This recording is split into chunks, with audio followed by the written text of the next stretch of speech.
UGC की equity committee पर देश भर में उबाल है और बवाल मचा हुआ है, लेकिन इसी बीच सुप्रीम कोर्ट ने इस नए नियम पर स्टे लगा दिया है। इस पर बात करने के लिए और चर्चा को आगे बढ़ाने के लिए हम आप पहुंचे हैं वाराणसी में इस पप्पू की अड़ी पर, जहां देश और दुनिया के सभी ज्वलंत मामले जो होते हैं वे चर्चा के केंद्र में रहते हैं। तो यूजीसी का जो ये मामला है वे भी चर्चा के केंद्र में इस समय छाया हुआ है। हमारे साथ तमाम यहाँ पे बुद्धिजीवी वर्ग, बीएचयू के प्रोफेसर्स और अलग अलग क्षेत्रों से आने वाले लोग मौजूद रहते हैं।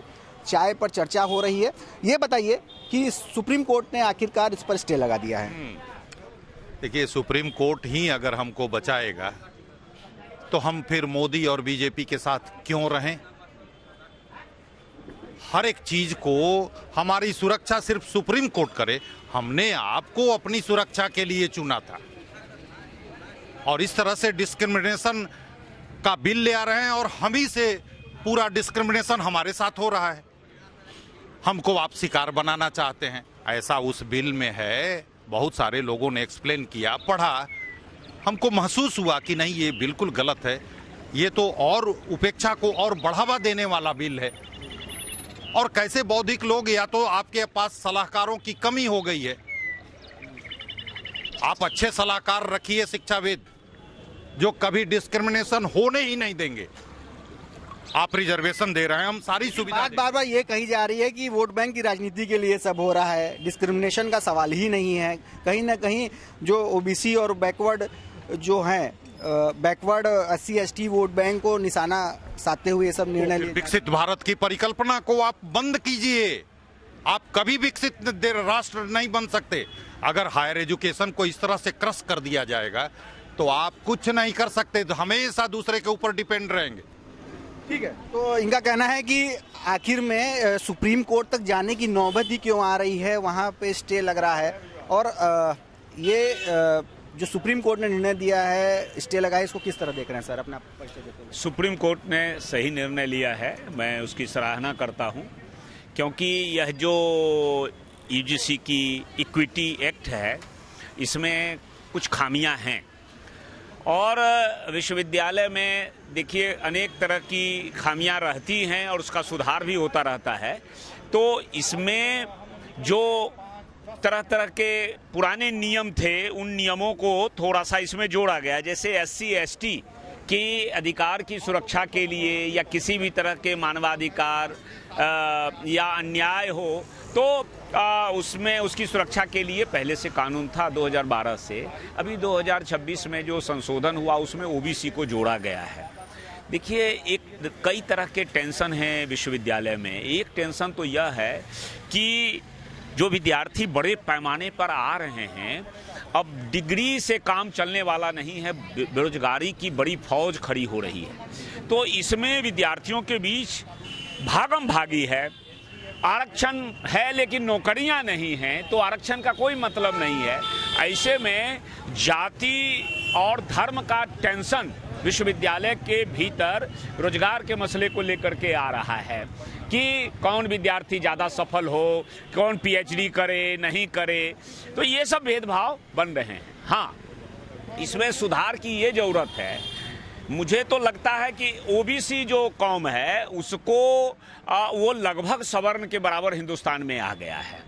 तो जब सवर्ण के बराबर वो आ गया है आर्थिक, राजनीतिक, सामाजिक हैसियत से, इसका एक प्रमाण है ओबीसी में क्रीमी लेयर सरकार ने दिया है और सवर्णों में जो गरीब हैं उसके लिए EWS दिया है।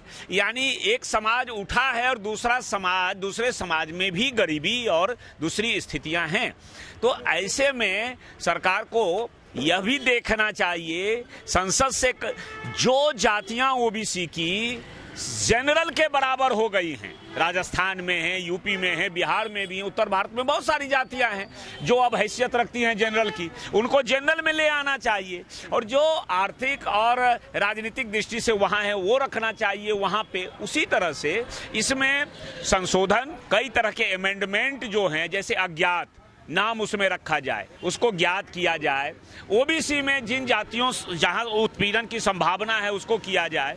जनरल के लिए भी एक प्लेटफॉर्म इसमें दिया जाए, ये सब मांगे। ताकि इनका कहना है कि बहुत सारे जो इसमें संशोधन की जरूरत है और सुप्रीम कोर्ट ने जो स्टे लगाया है इसको ये अच्छा मत देखिए, संशोधन की अगर आवश्यकता है तो सरकार संशोधन अवश्य करेगी।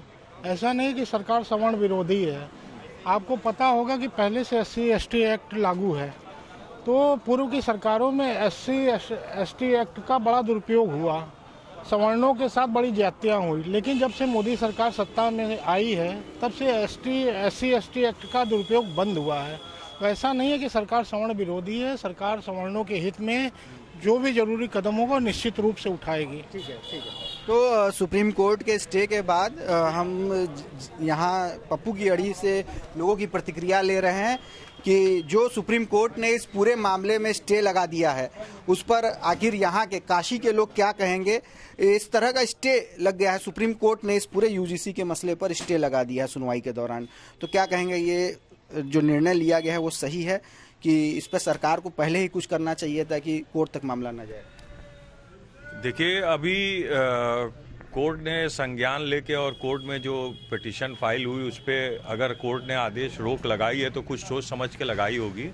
सरकार भी अपना पक्ष रखेगी और पिटिशनर भी अपना पक्ष रखेंगे और इसका जल्दी से जल्दी समाधान निकल जाए तो वो और अच्छा रहेगा। ये बातें इतनी बढ़नी नहीं चाहिए और बढ़ गई हैं तो कोर्ट आप में आ गई है तो अब तो कोर्ट स्वतः अपना कार्य कर देगा। तो कोर्ट स्वतः इसका निपटारा कर देगा। क्या लग रहा है जो इस तरह से इस पे स्टे लगा है ये लगना चाहिए था, जरूरत है? क्योंकि जिस तरह से लगातार विरोध हो रहा है, लगातार जो सवर्ण बिरादरी के लोग हैं वो बीजेपी के से मुंह मोड़ रहे हैं, इस्तीफे दे रहे हैं, तो अभी जो इन सब चीज़ों की उहापोह की स्थिति थी उस पर अंकुश लगेगा। सुप्रीम कोर्ट के स्टे लगा देने से सबसे पहला फायदा ये जो भाजपा के बड़े नेता हों या छोटे कार्यकर्ता हों, साधारण उनके भाजपा के शुभचिंतक लोग हैं, वो भाजपा के प्रति जो उनके मन में आक्रोश पैदा हो गया था इस पर ब्रेक लगेगा। अब दिग्गज नेता कलराज मिश्रा जैसा नेता इसका विरोध कर रहा है, बृजभूषण सिंह इसका विरोध कर रहे हैं और तमाम नेता लोग हैं जो इसका विरोध करते आ रहे हैं। तो पहली चीज़ तो इसे ले ही नहीं आना चाहिए था और आया तो सुप्रीम कोर्ट ने रोक लगा के अच्छा कार्य किया, मैं इसकी सराहना करता हूँ। सुप्रीम कोर्ट ने आज बड़ा निर्णय लेते हुए सुनवाई के दौरान इस पे स्टे लगाए। स्टे लगाने वाले पे क्या कहेंगे? जी, स्टे लग गया है इस पूरे मसले पर। इसके पहले ही आपसे कहा था कि यह मामला सुप्रीम कोर्ट में है और सुप्रीम कोर्ट का जो निर्णय होगा वह जो है सबको मान्य होगा, क्योंकि कोर्ट का निर्णय सबको मान्य होता है। अब इससे एक ये लाभ हो सकता है कि जो आपसी जो विषमता है, आपस में जो कड़वापन है, सुप्रीम कोर्ट ने रोक लगा करके इसे दूर कर दिया है। यह मेरी सोच है। तो जो आपसी मतभेद था वो कुछ देर के लिए रुका है, लेकिन कुछ न कुछ निर्णय तो आना है इसको लेकर। हो सकता है संशोधन के जरिए आए या हो सकता है कि पूरी तरह से इसे खत्म कर दिया जाए, कुछ नया आए, लेकिन कोई ना कोई निर्णय तो इस पे आना है। इसको आंशिक रूप से एक माना जा रहा है कि रोक लगी है। अब आंशिक रोक लगी है तो हम लोग को तो अभी इस समय यही मान के चलना होगा कि इसको जो है या संशोधन की कोई ज़रूरत नहीं, इसे हटा ही देना चाहिए। इसमें संशोधन क्या करेंगे? या संशोधन में ये कर सकते हैं कि अगर इसमें गलत आरोप लगाया जाता है तो गलत आरोप लगाने वाले को वही सज़ा मिलनी चाहिए जो आरोपी के ऊपर सज़ा होगी। आप ये संशोधन उसमें डाल के आप चाहें तो इसको लागू कर दें। कहना है कि इस नए नियम का दुरुपयोग बहुत ज़्यादा होगा। दुरुपयोग बहुत ज़्यादा होगा। दुरुपयोग को रोकने के लिए यह संशोधन उसमें जरूरी है कि किसी के ऊपर गलत आरोप न लगे। और एक चीज़ ये भी बार बार कही जा रही है कि जो कमेटी बनेगी उसमें सारे जो सदस्य रहेंगे, टीचर्स रहेंगे, प्रोफेसर रहेंगे, वो सारे जनरल कैटेगरी के अलावा ही रहेंगे सारे। नहीं तो ये गलत है ना। आपको उसमें जनरल कैटेगरी को भी रखना होगा, आपको दोनों पक्ष को लेके चलना होगा। आपको उसमें हमेशा जनरल को भी साथ में इसे रखना होगा कि एक पक्ष का सुनवाई न हो, दोनों पक्ष की सुनवाई हो। तो इनको जनरल कैटेगरी के लोगों को भी उसमें समिति में डालना होगा। तो सुप्रीम कोर्ट ने जिस तरह से UGC की इस इक्विटी कमेटी एक्ट के खिलाफ रोक लगाया है, स्टे लगा दिया है, उसको काशी के लोग काफ़ी सराह रहे हैं, उसकी तारीफ कर रहे हैं और खासकर जो सवर्ण बिरादरी के लोग हैं वो तो ये चाह रहे हैं कि इस पूरे नए नियम पर रोक लगा दिया जाए, हमेशा के लिए इसको ख़त्म कर दिया जाए, क्योंकि कहीं ना कहीं इससे समाज में, विश्वविद्यालयों में, कैंपस में आपस में मतभेद बढ़ेगा और नए नियम का दुरुपयोग भी होगा। रोशन जायसवाल, वाराणसी, यूपी तक।